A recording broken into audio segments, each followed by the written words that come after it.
Hello everyone, welcome to Mythstory, the show where we talk about myths from around the globe. For today's show, we're going to be discussing one of the most badass mythologies that has ever existed, Norse mythology.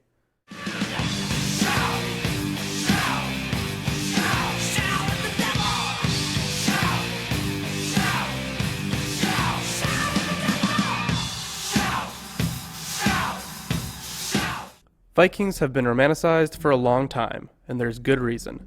They were ruthless warriors and their mythology demonstrates that. Their gods have some of the most interesting backstories in all of mythological studies. There's a reason why movies like Thor and Valhalla Rising are so popular. The Norse gods are amazing, and I think we can all agree with that. But let's jump right into their creation story. Let's begin from the beginning. Creation. Before there was soil or sky, or any green thing, there was only the gaping abyss of Ginnungagap. This chaos of perfect silence and darkness lay between the homeland of elemental fire, Muspelheim, and the homeland of elemental ice, Niflheim. Frost from Niflheim and billowing flames from Muspelheim crept towards each other until they met in Ginnungagap. Amid the hissing and sputtering, the fire melted the ice, and the drops formed themselves into Ymir, the first of the godlike giants. Ymir was a hermaphrodite and could reproduce asexually. When he would sweat, more giants were born. As the frost continued to melt, a cow, Audhumbla, emerged from it. She nourished Ymir with her milk, and she, in turn, was nourished by the salt licks in the ice. Her licks slowly uncovered Buri, the first of the Aesir tribe of gods. Buri had a son named Bor, who married Besla, the daughter of the giant Bullthorn. The half-god, half-giant children of Bor and Besla were Odin, who became the chief of the Aesir gods, and his two brothers, Vili and Ve. Odin and his brothers slew Ymir and set about constructing the world from his corpse. They fashioned the oceans from his blood, the soil from his skin and muscles, vegetation from his hair, clouds from his brains, and the sky from his skull. 4 dwarves held Ymir's skull aloft above the earth. There were dwarves, giants, elves, and a few other creatures living in the world, but there were still no humans. One day, the gods Odin, Honir, and Loder were walking along the seashore and found some driftwood. The 3 gods took it upon themselves to turn the lifeless logs into humans. Breath gave Odin, spirit gave Honir, blood gave Loder, and fresh complexions. So Odin gave them breath and life, Honir gave them wits and movement, and Loder gave them faces, speech, hearing, and vision. They finally named them and clothed them. Sif and her golden hair. Although Thor was powerful and intimidating, he did, underneath it all, have one soft spot, and that was for his beautiful wife, whose name was Sif, and whom he loved tenderly and dearly. She had long golden hair that flowed down her back like a field of corn. She was very proud of her hair and did not allow herself to have a bad hair day, especially since she knew that she wasn't the only one who was proud of her hair. Thor, her husband, was very proud of it too, and often boasted about it while drinking. One day, while she was sitting outside her house in Asgard, where the gods live, drying her golden hair in the sun, Sif went to sleep. It's easy to sleep in the sun when you're not doing much, and it's especially easy if another god puts a spell on you. It was Loki, the god of fire and mischief, who cast this sleeping spell on Sif. He found her dozing, with her gorgeous hair flowing all around her, and his evil mouth smiled at this chance to make trouble in Thor's home. He knew that Sif's hair of gold was Thor's greatest treasure, and he was determined to take it away from him. And while she was sleeping, Loki took his shears and chopped off all of Sif's hair. A while later, Sif woke up. Her neck and head felt cold and light. She looked up and saw the sun was still shining. Then she felt for her hair. There was nothing there. Looking down, she caught sight of the clusters of curls that lay around her. Horrified, she rushed inside and burst into tears. That night, Thor came home, but when he called for his lovely wife, he did not hear her sweet voice in reply. Thor thought she must be somewhere else, so he put his hammer down and whistled as he walked over to the homes and palaces of the other gods to look for her. Sif was nowhere to be found.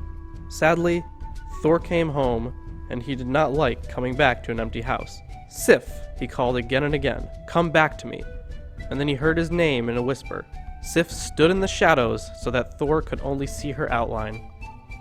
"My husband," she sobbed, "I am ashamed for you to set your eyes on me.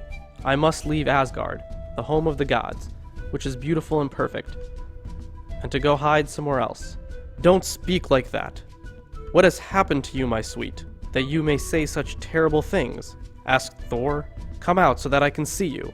My crowning beauty, my hair is gone. An evil doer has cut it and taken it from me. I do not want you to see me like this, so I must leave." Thor saw that it was true. Sif had lost her hair. Her shaven head was still beautiful, but the dancing joy had gone from her eyes. Instead, her face was puffy and sobbing, and her distress touched the heart of Thor.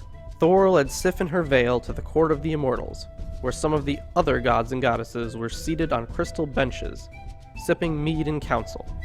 None of them could tell Thor who had cut Sif's hair. Finally, Odin, the chief of the gods and the father of Thor, spoke. "It must have been Loki who did this.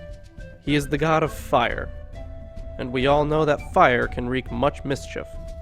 Nobody else would do such a thing. Though fire was not the cause of this, a great mischief it was, and Loki has ever loved mischief. But Thor, you must not kill him here. There can be no killings among the gods in Asgard. I will find Loki for you, but do not kill him. He has many skills, and maybe he will find a way to return Sif's beauty to her." Odin made a call for all the gods to appear before him. This included Loki. Loki appeared and was told he had to find a solution. He traveled to the land of the gnomes, the core of the earth, to ask for their help. They were known for being master smiths, who could weld and create anything they desired. Loki had seen them make a magic spear that hit whatever it was thrown at, and a boat which could sail anywhere, and which you could fold and put into your pocket. "Have you gold and skills enough to make a cap of floor-length hair as fine as silk?" The gnomes set out to work at once. They stitched, threaded, and weaved and span for days until finally the cap of golden hair was ready. Even Loki was impressed. "'Tis true you are master smiths indeed. None are better. Will you give me this cap in return for the heavens and the earth?" The gnomes were not the brightest. They didn't know that they already had the earth, and they didn't know Loki couldn't give them heaven, so they agreed and gave him the cap of golden hair. Loki went to Asgard and presented Sif with the cap of golden hair. Odin discovers the runes. At the center of the Norse cosmos stands the great tree, Yggdrasil. Yggdrasil's upper branches cradle Asgard, the home and fortress of the Aesir gods and goddesses, of whom Odin is the chief. Yggdrasil grows out of the Well of Erd, a pool whose fathomless depths hold many of the most powerful forces and beings in the cosmos. Among these beings are the Norns, 3 maidens who exert more influence over the course of destiny than any other beings in the cosmos. One of the most foremost techniques they use to shape destiny is carving runes into Yggdrasil's trunk.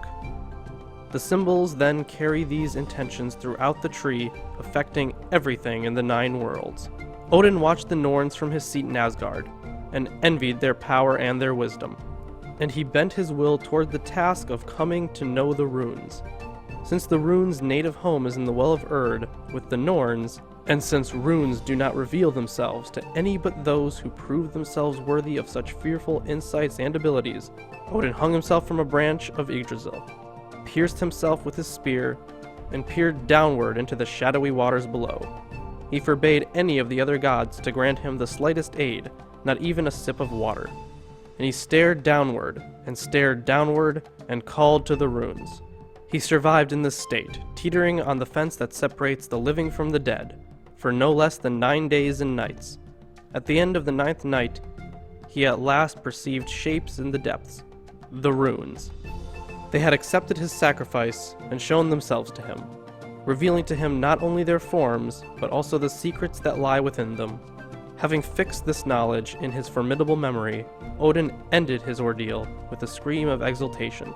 Having been initiated into the mysteries of the runes, Odin recounted, "Then I was fertilized and became wise. I truly grew and thrived.